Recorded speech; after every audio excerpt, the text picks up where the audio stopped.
जय हिंद दोस्तों। एनपीए के बाद नहीं देना एक भी रुपया। जी हाँ दोस्तों, आप लोग बिल्कुल सही सुन रहे हो। अगर आपका भी लोन एनपीए हो चुका है तो अब आपको 1 रुपए की पेमेंट भी नहीं करनी है, आपका लोन भी होगा माफ। जी हाँ दोस्तों, आप लोग बिल्कुल सही सुन रहे हो। आज के वीडियो के अंदर हम लोग एनपीए से जुड़ी हुई सारी बातें करेंगे। दरअसल हुआ क्या कि कई सारे हमारे जो क्लाइंट है वो हम पे पूछते हैं और सब्सक्राइबर वगैरह पूछते रहते हैं कि सर हमारा जो लोन है वो एनपीए होने जा रहा है, ठीक है, और क्या एनपीए के बाद मुझे पेमेंट करनी चाहिए? मेरे पास कहीं से एक किस्त के पैसे आ रहे हैं, 2 किस्त के पैसे आ रहे हैं, या तो मैं सोच रहा हूँ कि मैं पूरे पैसे भर दूं। क्या मुझे पूरे पैसे भरने चाहिए? क्या मुझे सेटलमेंट या फिर मुझे सेटलमेंट करवानी चाहिए, अपना लोन माफ करवाना चाहिए 90% तक? तो इसके ऊपर आज ये पूरा का पूरा वीडियो मैंने बनाया। इसके ऊपर मैंने आज पूरा का पूरा वीडियो बनाया है। आज इस वीडियो के अंदर आपको प्रॉपरली चीजें पता चल जाएंगी एनपीए से रिलेटेड। और एनपीए होता क्या है, कई लोग ये भी पूछते हैं कि एनपीए किस चिड़िया का नाम है और क्या सच्चाई है कि एनपीए के बाद मेरा लोन माफ हो जाएगा? तो हाँ दोस्तों, आप लोग बिल्कुल सही सुन रहे हो। एनपीए का सिंपल शब्दों में मैं आप लोगों को मतलब बताऊं तो मतलब होता है नॉन परफॉर्मिंग एसेट्स, ठीक है, नॉन परफॉर्मिंग एसेट्स। अब नाम से ही पता चल रहा होगा, एनपीए नॉन परफॉर्मिंग एसेट का मतलब ये है कि ऐसा एसेट, ऐसा सामान जिससे उन्हें कोई पैसा नहीं मिल रहा हो, जिससे उनको कोई फायदा ना हो, बैंक को या फिर एनबीएफसी को ऐसा कोई फायदा ना हो रहा हो, उल्टा नुकसान हो रहा हो। फायदा नहीं हो रहा है, उल्टा नुकसान हो रहा है, ठीक है, तो उसका मतलब होता है एनपीए। जब आप लोग अपने लोन की किस्तें पे करते रहते हो, अपने क्रेडिट कार्ड का बिल पे करते रहते हो, तब तक वो जो आपका लोन होता है वो पीए रहता है। परफॉर्मिंग एसेट मतलब एक सामान्य हुआ बैंक के लिए, सच्चाई बता रहा हूँ। कई लोग बोलते हैं नहीं नहीं सर, मेरा जो बैंक था वो बढ़िया था, मुझे परेशान कम करता था, मेरे से ऐसे बदतमीजी नहीं करता था। पहले तो ये लोग सही रहते थे, अब अचानक से पता नहीं क्यों ऐसा बोलने लगे, कॉल पे बदतमीजी करने लगे मेरे पे। तो मेरे भाइयों, आपके बैंक के लिए आप सिर्फ एक सामान हो, मैं आप सबको बता देता हूँ, ठीक है। आप इंसान नहीं हो, आप सिर्फ बैंक के लिए एक सामान हो, एक परफॉर्मिंग एसेट हो। एसेट का मतलब क्या होता है? एक सामान जो कि हमें पैसे ला के दे रहा हो कहीं से, समझ रहे हो? सिंपली मतलब तो यही है ना हिंदी में, तो ये रहता है। अब जब परफॉर्मिंग एसेट रहता है उनको पैसे मिलते रहते हैं, तो वो लोन सेटलमेंट कभी होगी नहीं उस टाइम पे। उस टाइम पे कभी आपका लोन माफ नहीं हो सकता। मैं आप सबको समझा देता हूँ, ठीक है। हमेशा लोन माफ कब होगा, सेटलमेंट कब होगी? जब आप लोन की पेमेंट करना बंद कर देंगे। जी हाँ, जब आप लोन की पेमेंट करना बंद कर देंगे। कई हमारे जो हैं वो भाई बंधु पूछते रहते हैं कि सर मेरे 2 मंथ हो चुके हैं, मैंने पेमेंट नहीं करी है, क्या तीसरा मंथ होने वाला है, एनपीए होने वाला है, क्या मैं एक पेमेंट कर दूं और एनपीए को रोक दूं? तो मेरा उन लोगों से सीधा एक सवाल है कि भाई साहब, आपको पेमेंट करनी क्यों है? अगर आप पे पूरे पैसे हो रहे हैं तो इनके पूरे पैसे पे कर दीजिए, ठीक है। इस मरे हुए सांप को अपने गले से निकाल दो। और अगर पैसे ही नहीं है तो फिर एक पेमेंट 2 पेमेंट के चक्कर में क्यों पड़े हुए हो, है ना? कई लोग क्या करते हैं, एक हमारे क्लाइंट थे, वो पहले हमसे जुड़े हुए नहीं थे, तो उन्होंने अपनी वाइफ की ज्वेलरी बेच के इनके पैसे पे करे, 2 किस्तों के। वो सब ब्याज पेनल्टी जुर्माने के अंदर ही कट गए एनपीए के बाद। वो फिर बेचारे रोते रोते हमें उन्होंने व्हाट्सअप के माध्यम से कांटेक्ट करा, यहाँ पर जो नंबर आ रहा है, मुझसे बातें करी, बताया कि सर ऐसा ऐसा हुआ है मेरे साथ। नॉर्मल कॉल तो देखो हमारा नहीं लगता है, उन्होंने व्हाट्सअप पर हमें मैसेज करा, फिर क्लाइंट बने, फिर हमसे बात करी, ठीक है। उन्होंने हमें बताया कि सर ऐसी ऐसी मेरे साथ दिक्कत हो गई है, बहुत ज़्यादा परेशान चल रहा हूँ, वाइफ की ज्वेलरी बेच के इनकी 2 किस्तों का अमाउंट था, मैंने पे भी कर दिया, लेकिन अभी भी कुछ नहीं हुआ सर, ब्याज पेनल्टी जुर्माना, जो अमाउंट जितने का जितना था उतना ही है अभी भी, सिर्फ पेनल्टी लगा दी उन्होंने। सोच लो, 2 किस्तों की पेनल्टी लगा दी है एनपीए के बाद, अमाउंट अभी के भी उतना है। सर क्या करूं, मेरे समझ में नहीं आ रहा है, ऐसा ऐसा वो बोलने लगे। तो मैंने उनको प्रॉपरली सहायता दी, उनको सब कुछ है। आज उनका लोन सेटलमेंट हो चुका है, मात्र 12% में उनका लोन सेटलमेंट हुआ है, मात्र 12% पे।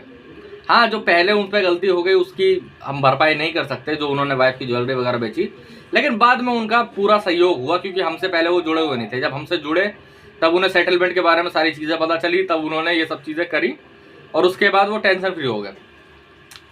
अब क्या सच्चाई है कि मुझे पार्सली बिल्कुल ही पेमेंट करना बंद कर देना है? हाँ मेरे भाई, इतना सोच लो, कई रिकवरी एजेंट आप पे कहेंगे कि भाई साहब अब एक काम करिए, एक किस्त पे कर दीजिए, फिर हम आपके अगले महीने सेटलमेंट करवा देंगे।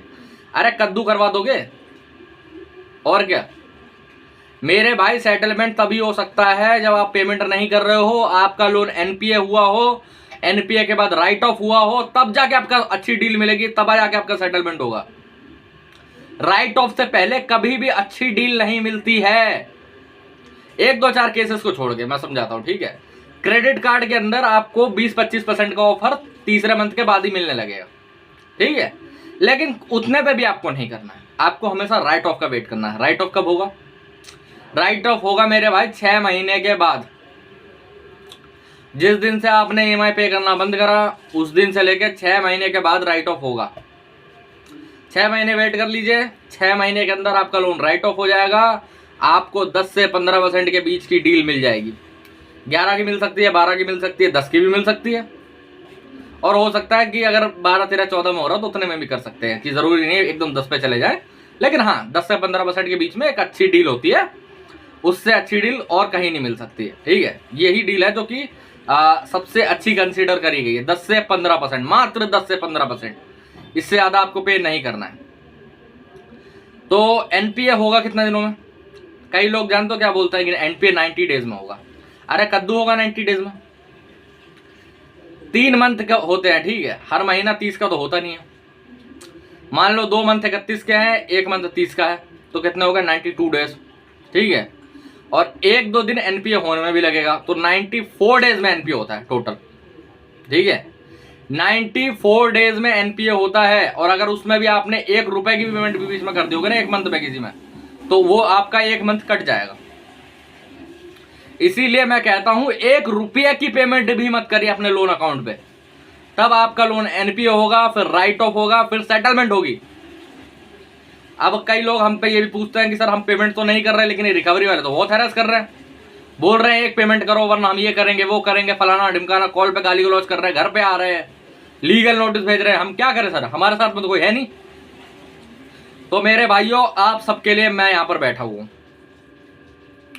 आप लोगों को कुछ नहीं करना।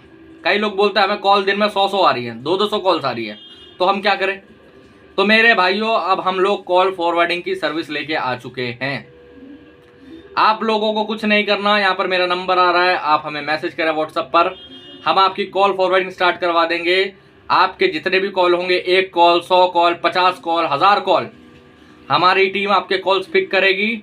हमारी टीम आपके बिहाफ पे सारे कॉल्स पे बात करेगी रिकवरी एजेंट से, उन्हें अपने तरीके से हैंडल करेगी हमारी टीम, समझ रहे हो? उन्हें अपने तरीके से हैंडल करेगी हमारी टीम, ठीक है। अब इसमें कई लोग और भी पूछते हैं एक सवाल कि सर होम विजिट कैसे रुकेगी? तो मेरे भाइयों, होम विजिट रोकने का 100% उपाय हम लोग ला चुके हैं। हमने कम से कम नहीं तो 100-150 क्लाइंटों की होम विजिट रुकवाई हैं, बिल्कुल 0 करवा दी हैं। जिनके घर में पहले 10-10 बार आदमी जाता था, अब उनके घर पे 1 बार भी कोई नहीं जाता। उसका पूरा प्रोसेस है, उसके प्रोसेस में थोड़ा टाइम लगता है, 10 से 15 दिन का, लेकिन उस 10-15 दिन के अंदर हम लोग इतनी मल्टीपल कंप्लेंट्स और ऐसी ऐसी चीजें करते हैं कि होम विजिट 0 हो जाएंगी। सीधे आरबीआई तक में कंप्लेंट करवाते हैं, समझ रहे हो? जो घर पे आपके लोग आते हैं वो सब रुक जाएगा, कोई आपके घर भी नहीं आएगा, समझ रहे हो? आपको क्या करना है? कुछ नहीं करना, यहाँ पर नंबर आ रहा है व्हाट्सएप पर, हमें व्हाट्सएप पर मैसेज करें, ठीक है। डायरेक्ट कॉल करेंगे कोई जवाब नहीं आएगा, व्हाट्सएप पर कॉल करेंगे कोई जवाब नहीं आएगा, मैसेज करें व्हाट्सएप पर मैसेज करें, ठीक है। अब कई लोग बोलते हैं सर लीगल नोटिस भेजेंगे, हमें जेल करवा देंगे, फिर हम क्या करेंगे? तो मेरे भाइयों, कोई जेल, कोई थाना, पुलिस नहीं होता इसके अंदर। अगर आपको किसी भी प्रकार का कोई नोटिस आ रहा है, डिमांड नोटिस, आर्बिट्रेशन का नोटिस, सेक्शन 25 का नोटिस, चेक बाउंस का नोटिस, सरफेसी एक्ट 13(2) का, 13(4) का, या फिर ऐसा कोई भी notice, recall notice, last warning notice, ऐसा कोई भी नोटिस आपको आ रहा है, आपको कुछ नहीं करना। यहाँ पर मेरा नंबर आ रहा है, मुझे उस नोटिस की फोटो खींच के मुझे व्हाट्सएप पर करें, हम आपको बताएंगे उस नोटिस का क्या करना है। उस नोटिस का रिप्लाई बनवाना है, उस नोटिस को खाली छोड़ना है। अगर रिप्लाई बनवाना है तो कैसे बनवाना है, आपको कुछ नहीं करना। हमारा एक वो होते हैं मेंबरशिप, वो लीजिए, उसके बाद हम आपको रिप्लाई बना के दे देंगे। वो नोटिस आपका सेम डे कैंसिल हो जाएगा, सेम